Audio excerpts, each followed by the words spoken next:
कल सच सामने आया था। आज उसी सच ने रिश्तों की नींव हिला दी है। जब सवाल घर के अंदर उठते हैं तो जवाब अक्सर दिल तोड़ जाते हैं। घर में सुबह हुई है, लेकिन किसी के चेहरे पर सुबह की ताजगी नहीं।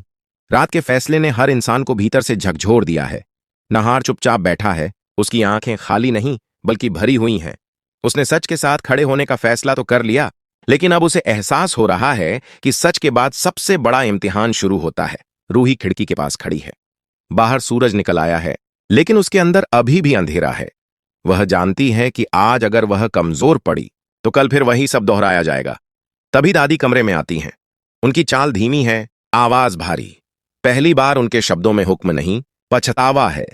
वह कहती हैं कि कभी कभी परिवार बचाने के नाम पर किए गए फैसले सबसे ज्यादा नुकसान कर देते हैं। इसी बीच मां भी वहां आ जाती हैं। वह रूही से नजरें नहीं मिला पा रहीं।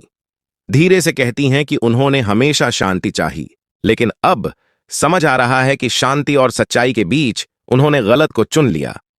रूही की आंखें भर आती हैं, लेकिन उसकी आवाज मजबूत है। वह कहती है कि अगर सच पहले बोल दिया जाता तो आज ये हालात नहीं होते। नहार उठकर सबके सामने खड़ा हो जाता है। उसकी आवाज में न गुस्सा है, न कमजोरी, सिर्फ फैसला है। वह कहता है कि अब इस घर में कोई भी बात आधी सच और आधी डर पर नहीं चलेगी। जो गलत है उसे गलत ही कहा जाएगा, चाहे सामने कोई भी क्यों ना हो। यह सुनकर कुछ लोग चौंक जाते हैं तो कुछ की आंखों में उम्मीद चमक उठती है। दादी कुछ कहना चाहती हैं, लेकिन शब्द गले में अटक जाते हैं।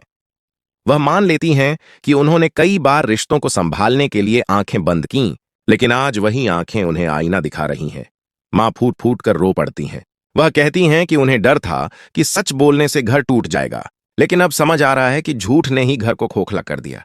एपिसोड का सबसे भावुक पल तब आता है जब नहार रूही के सामने आकर रुकता है। वह पहली बार खुले दिल से माफी मांगता है। कहता है कि उसने कई बार सच को देखा, लेकिन स्वीकार नहीं किया। रूही कुछ पल खामोश रहती है, फिर कहती है कि माफी शब्दों से नहीं फैसलों से साबित होती है। अंत में नहार सबके सामने साफ कह देता है कि आगे का रास्ता आसान नहीं होगा, लेकिन अब पीछे लौटने का कोई विकल्प नहीं है। रूही उसके बगल में खड़ी होती है। दोनों की आंखों में डर भी है और हौसला भी। कैमरा दादी पर जाता है, जो मन ही मन समझ जाती हैं कि अब इस घर में पुरानी चालें नहीं चलेंगी। यह लड़ाई अभी खत्म नहीं हुई है, यह तो बस शुरुआत है।